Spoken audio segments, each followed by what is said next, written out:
Welcome back dear students to yours at Maths Academy. This is Samruddhi. I hope you all are good. चलिए आगे बढ़ते हैं हम हमारे क्वेश्चन नंबर 2 पर exercise of 3.1. Welcome back dear students to yours at Maths Academy. This is Samruddhi. I hope you all are good. चलिए हम आगे बढ़ते हैं हमारे नेक्स्ट क्वेश्चन पर जो कि question number 2 of exercise 3.1. On comparing the ratios a1 upon a2, b1 upon b2 and c1 upon c2, find whether the lines representing the following pair of linear equation intersect at a point, are parallel or coincident. हमें pair of linear equation दी हुई है. वो कह रहे हैं कि graph पर इनकी लाइंस इंटरसेक्ट करेगी, कोइंसिडेंट रहेगी या पैरेलल रहेगी, ये हमें बताइए. हमारे पास में 3 कंडीशन है पहचानने की कि लाइन इंटरसेक्टिंग कब रहेगी, कोइंसिडेंट कब रहेंगे और पैरेलल कब रहेंगी. तो चलिए उनमें से हमारी कौन सी कंडीशन आती है तो हम फिर जज करेंगे कि लाइन इंटरसेक्टिंग है, पैरेलल है या कोइंसिडेंट. तो सबसे पहले क्या करेंगे, हम गिवन इक्वेशन को कंपेयर करेंगे उसके स्टैंडर्ड फॉर्म से. Comparing the given equations with a1x plus b1y plus c1 equal to 0 and a2x plus b2y plus c2 equal to 0. इससे हम इक्वेशन को कंपेयर करके हमारे a1 a2 b1 b2 c1 c2 की value लिख लेंगे. सो यहाँ पे a1 है हमारा 5, वेरिएबल के साथ में जो नंबर है वो उसका कोएफिशिएंट है. a2 की वैल्यू हो गई 7 और आपको कोएफिशिएंट के सामने जो साइन है वही वहां पर मेंशन करनी है. b2 की वैल्यू है 6. पॉजिटिव है तो पॉजिटिव लिखो, नेगेटिव है तो नेगेटिव लिखो. अब हम निकालते हैं इनके रेशियो यानी a1 upon a2, b1 upon b2 और c1 अपॉन c2. तो यहाँ पे a1 अपॉन a2 कितना आएगा बेटा 5 upon 7.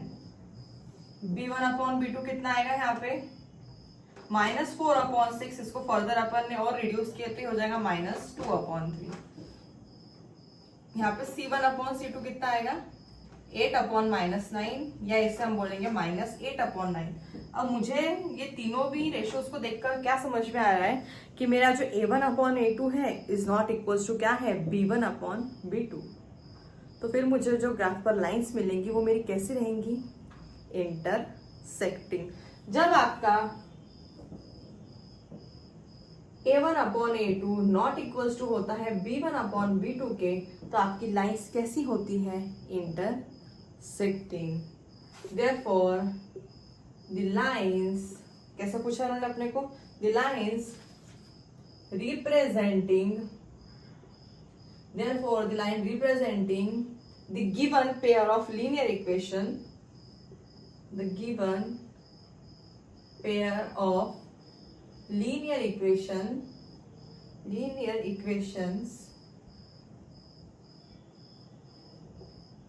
will intersect at a point, will intersect at a point.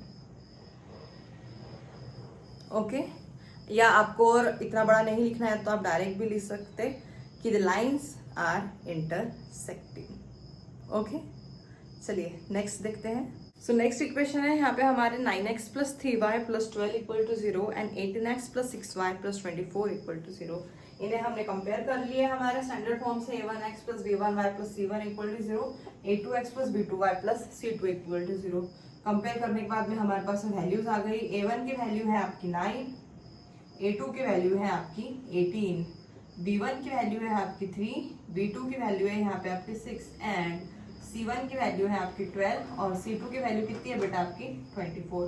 चलिए रेशियोज की वैल्यू निकालते हैं. a1 अपॉन a2 9 अपॉन 18 यानी कि आंसर आ रहा है मेरा 1 अपॉन 2. फिर b1 अपॉन b2 क्या आ रहा है 3 अपॉन 6, इसका भी आंसर आएगा 1 अपॉन 2. 3 1 जा 3 2 जा. फिर c1 अपॉन c2 12 अपॉन 24, इसका भी आंसर कितना आ रहा है 1 अपॉन 2. तो यहाँ पे हमारा क्या आ गया है कि a1 upon a2 equals to b1 upon b2 है equal to c1 upon c2 है. और ऐसे सिचुएशन में लाइंस कैसी रहती हैं आपकी, coincident. When a1 upon a2 is equals to b1 upon b2 is equals to c1 upon c2, so the lines are coincident. So the lines of the given equations are coincident. a1 upon a2 equals to b1 upon b2 equal to c1 upon c2.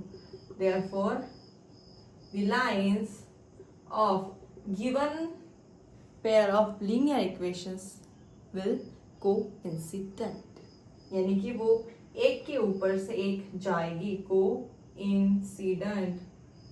जब आपकी lines intersecting होती है तो मुझे perfect solution मिलता है, जब मेरी लाइंस को इंसिडेंट होती है तो मुझे इनफाइनाइटली मेनी सॉल्यूशंस मिलते हैं। Okay, last equation. So third equation है यहाँ पे हमारे 6x minus 3y plus 10 equal to 0 and 2x minus y plus 9 equal to 0।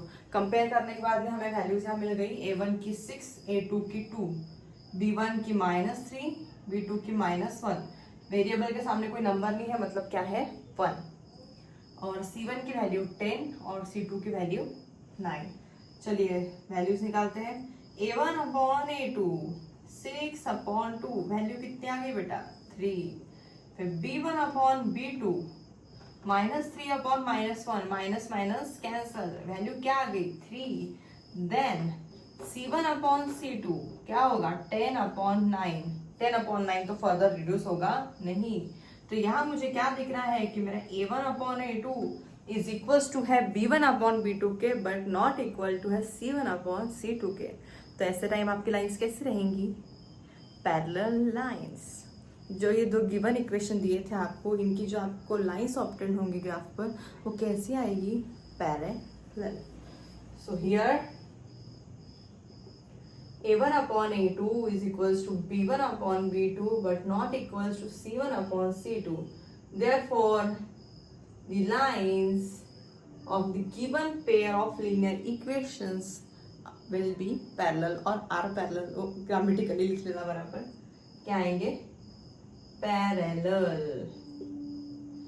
अगर लाइंस पैरेलल है तो आपके सॉल्यूशंस एग्जिस्ट नहीं करेंगे, ठीक है। अब ये चीज समझने के लिए मुझे कंडीशंस लर्न रहनी चाहिए कि a1 upon a2 not equal to b1 upon b2 है तो intersecting, a1 upon a2 equal to b1 upon b2 equal to c1 upon c2 है तो lines coincident, a1 upon a2 equal to b1 upon b2 but not equal to c1 upon c2 है तो lines रहेंगी मेरी parallel, ठीक है। और आपकी लाइंस या आपके इक्वेशंस कंसिस्टेंट तभी रहेंगे जब आपके सॉल्यूशंस निकलेंगे। सॉल्यूशंस मेरे कब निकलेंगे, जब लाइन इंटरसेक्टिंग रहेंगी और जब कोइंसिडेंट। ओके, सो